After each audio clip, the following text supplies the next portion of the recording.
सभी को नमस्कार। आज एक विशेष सेशन के साथ मैं आपके समक्ष उपस्थित हुआ हूँ। सेशन बहुत ही महत्वपूर्ण है ये।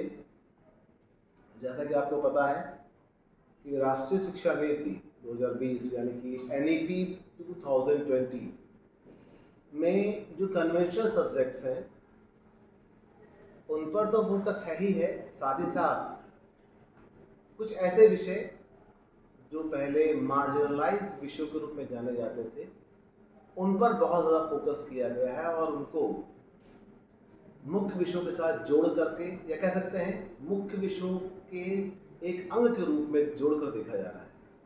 और इसमें जो आर्ट विषय है या कला विषय जो है उसका महत्व बहुत ही ज़्यादा बढ़ गया है। आप आर्ट इन एजुकेशन के बारे में जानते होंगे और आर्ट के माध्यम से विभिन्न विषयों के बीच एक पुल बनाने का कार्य, कह सकते हैं ब्रिज बनाने का कार्य किया गया है।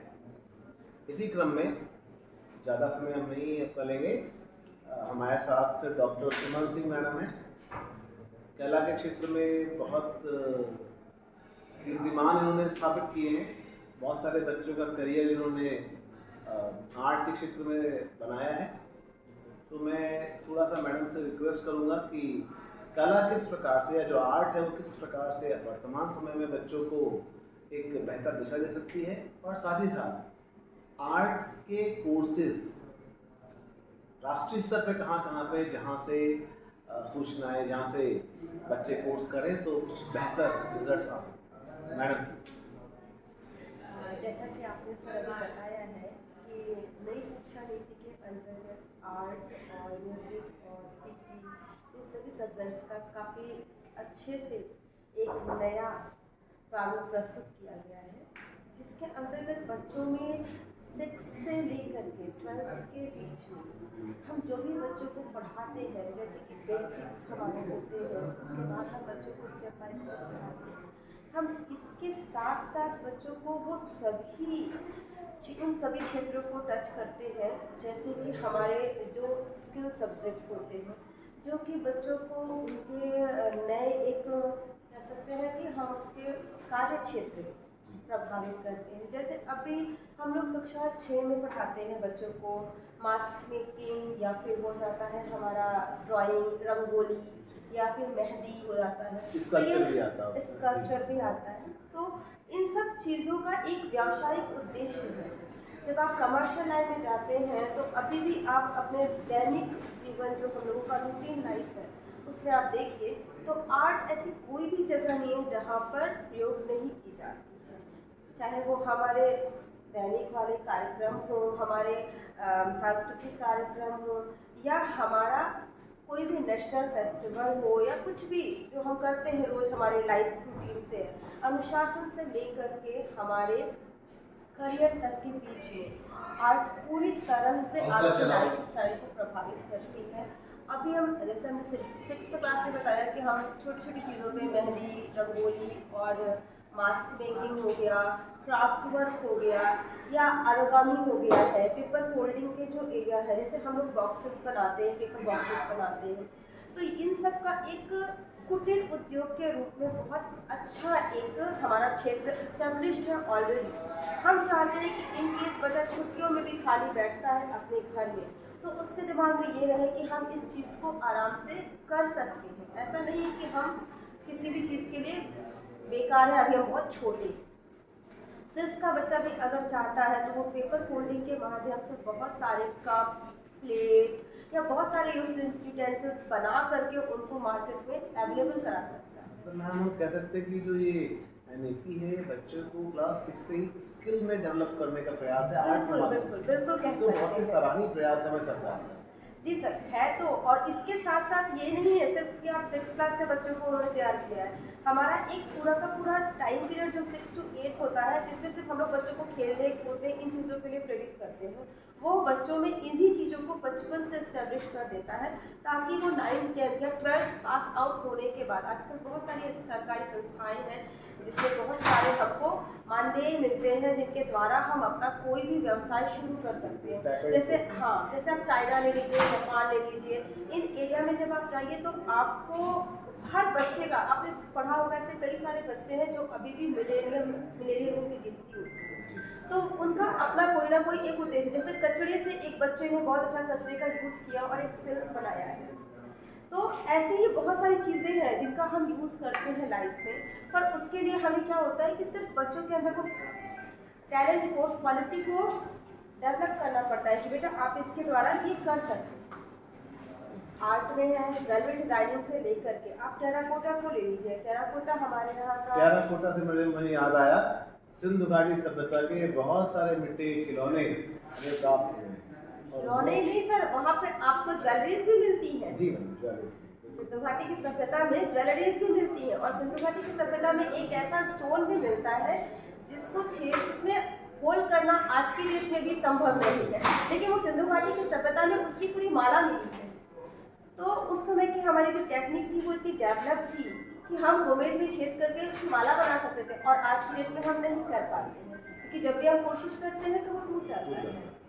तो वो जो हमारी ज्वेलरी है, वो ज्वेलरी आज वापस रिनोवेट हो रही है, क्योंकि सभी जो भी लेटेस्ट ट्रेंड्स और टेक्निक्स आप देखिए आ रहे हैं, जो भी हमारे आजकल आर्टिस्टिक मूवमेंट चल रहे हैं, उसमें सबसे ज़्यादा टेराकोटा ज्वेलरीज का यूज़ हो रहा है। अगर हमारे पास कोई चीज़ अवेलेबल नहीं होता तो हम कहते हैं नहीं, तुरंत इसको अपने आइडिया से हम उसे डेवलप कर लेते हैं। ऐसा नहीं कि हमें पर्ल ही चाहिए, नहीं, हम मिट्टी के पर्ल बनाते हैं, उसको पेंट करते हैं और उसको तुरंत ही रेडी टू वियर वाला ज्वेलरी बना के काम खत्म कर देते हैं।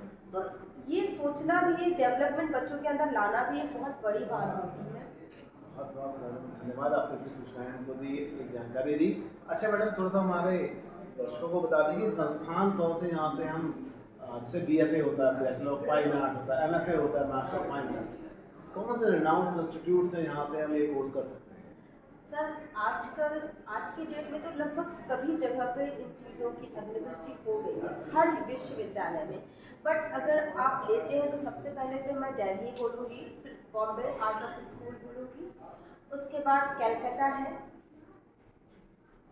कैलकाटा आर्ट स्कूल, उसके बाद आपका BHU आता है, बनारस हिंदू यूनिवर्सिटी, उसके बाद आपका अलीगढ़ विश्वविद्यालय है जो बहुत अच्छा डेवलपमेंट अभी कर रहा है, फिर इलाहाबाद यूनिवर्सिटी है, लखनऊ यूनिवर्सिटी है। जितनी भी यूनिवर्सिटीज़ में जाते हैं, इनमें से ये 4-5 जगह ऐसी हैं जहाँ पर आपको BFA MFA में बहुत सारी विधाएं, टेक्सटाइल से लेके फोटोग्राफी से लेकर के आप, मतलब बेसिक हमारा जो लाइनिंग होता है, चित्रकारी जिसे हम कहते हैं, जो बेसिक लाइंस पे डिपेंड होता है, वहाँ से शुरुआत करिए और आज के AI तक में आप बहुत इजीली जा सकते हैं। बहुत सारे संस्थान हमारे पास हैं हमारे भावी पीढ़ी के लिए जो वहाँ से कोर्स कर सकते हैं। अच्छा मैडम, एक छोटी सी चीज़ और बता दीजिए कि कैरियर कहाँ कहाँ पर है आर्ट में, तो बच्चा कोई जाता है कैरियर के लिए तो आप मत पूछिए कि कैरियर ऐसा नहीं है कि आर्ट के बच्चे के लिए कैरियर ढूंढना मुश्किल है, बहुत ईजी है। आज की डेट में सबसे ज़्यादा लोग कहते हैं आर्ट कर लो तो टीचर बन जाओगे, but teaching is not a just career of art, but teaching is also a career. Also a career, but not a first number of career. Art teacher in Navodaya, Kendriya Vidyalaya, EMRS schools and state schools. It's a only one section. Only one section. अभी आप चाहिए तो आपको सबसे पहले आप engineering ले लीजिए, आर्किटेक्ट जितने भी हैं वो सब आर्ट से पढ़ के ही आते हैं। विदाउट आर्ट आप आर्किटेक्ट नहीं कर सकते। आप ज्वेलरी वर्क ले लीजिए, विदाउट आर्ट आप ज्वेलरी नहीं बना सकते। आप इवन पुलिस डिपार्टमेंट में जाइए, आप विदाउट आर्ट किसी का पोर्ट्रेट स्केच नहीं कर सकते। अगर आप स्केचिंग नहीं आती है आपको, तो आप कैसे किसी भी क्रिमिनल की पहचान करेंगे? आपको बिना क्रिमिनल का आपको डिस्क्रिप्शन जब मिलेगा तभी तो आप उनकी ड्राइंग करेंगे। 90% आप पुलिस डिपार्टमेंट में जाइए तो वो क्रिमिनल के जितने भी स्केचेस बनते हैं वो सारे हमारे आर्ट टीचर्स ही बनाते हैं, आर्टिस्ट ही बनाते हैं। आपके पास जितनी भी यूनिवर्सिटी, जितने भी आपके इस समय के ब्लॉग्स बन रहे हैं, आप 90% देखिए आर्टिस्टिक बन रहे हैं। क्यों बन रहे हैं? क्योंकि हमारे पास आर्ट एक ऐसी विधा है जिसके द्वारा हम ज़मीन से लेकर आसमान तक का सफ़र पूरी तरह से अच्छे से तय कर लेते हैं। क्योंकि रंगों की दुनिया ऐसी दुनिया है कि जब आप उसमें कदम रखते हैं तो आपको यही नहीं समझ में आता है कि हम इस समय कहाँ पर हैं, कहाँ पर। आप शुरू कीजिए ज़मीन पे, नॉर्मल अर्थ कलर से ज़मीन का कलर ब्राउन होता है, आप आसमान में जाइए नीला रंग दिखाई देता है आपको। वो नीला रंग बनाने के लिए हमें सिर्फ और सिर्फ अपनी आंखों में विश्लेषण करना पड़ता है, आप कह सकते हैं, क्योंकि आंखों की जब आपकी दृष्टि में विश्लेषण होता है, किरणों का प्रकाश पड़ता है, तभी आपको कलर समझ में आ जाता है। तो मैडम कहने का मतलब है कि जो कला है वो जीवन को जिस तरह से इंद्रधनुष के रंग होते हैं, इसको विद्युत के रूप में हम लोग जानते हैं, जी sir. Violet, indigo, blue type की हैं, जी सर। तो वैसे ही हमारे जीवन को रंग युक्त और बना इसके देती अलावा हम लोग टेक्सटाइल, हम जितने भी कपड़े पहनते हैं, टेक्सटाइल में एक बहुत बड़ा स्कोप है आर्ट का। जितनी भी फैक्ट्रियाँ चल रही हैं वो सब आर्ट टीचर्स या आर्टिस्ट के बल पे चल रही है, क्योंकि हर चीज़ का एक अपना स्टाइल है। ड्रेस डिजाइनिंग है, वो भी आपका आर्ट का ही फील्ड है। तो ऐसा हम ये नहीं कह सकते हैं कि आर्ट की फील्ड कहाँ कहाँ है। आर्ट की फील्ड देखा जाए तो हर सब्जेक्ट, आप बायो पढ़िए तो बायो में भी जब आपको एक क्या कहते हैं एक्सप्लेनेशन देना होता है, तो उसके लिए आपको एक डेमो की ज़रूरत पड़ती है। तो डेमो में आप जितने भी प्रिंट्स देते हैं, आप जो ये मेढक का चित्र बनाते हो या आप जो भी डायग्राम्स बनाते हो, वो सब आपको रेखाओं के माध्यम से ही बनते हैं। जैसे हिस्ट्री में हम मैप बनाते हैं, वो भी आर्ट्स का ही वो भी पार्ट आर्ट का ही पार्ट है। तो इसलिए ये कहना बिल्कुल भी गलत होगा कि कहाँ कहाँ इसका एरिया है। आप देखना चाहो तो आर्ट का आपको हर एक क्षेत्र में एक बहुत अच्छा स्पेस है, स्पेशल स्पेस है। बस आप उसको देखने की सर्च कर जरूरत पाए, सर्च उसको करिए। ढूंढ पाए। अभी जितना मैं जानती हूँ कि हमारे परिचित है सर, उन्होंने जो पुलिस डिपार्टमेंट ज्वाइन कर रखा है, और आप बिलीव नहीं करेंगे वो इस समय बॉम्बे में हाईली पेड आर्टिस्ट है। जितने भी न्यूज़पेपर्स आते हैं उन सब की एडिटिंग, उन सब का कैलीग्राफी, उन सब की जितनी भी डिज़ाइनिंग है, जितना भी उसमें वर्क होता है, वो सारा का सारा आर्टिस्ट करता है। जितनी मैगजीन्स है, जितनी बुक्स हैं, तो ऐसा नहीं कि आर्ट का कोई एक विशेष एरिया है, बल्कि सभी एरियाज में आर्ट है, आप ये अच्छे से कह सकते हैं। यानी कि अगर जब कोई बच्चा आर्ट के क्षेत्र में सोचता है कदम रखने के लिए, तो असीम संभावनाएं हैं।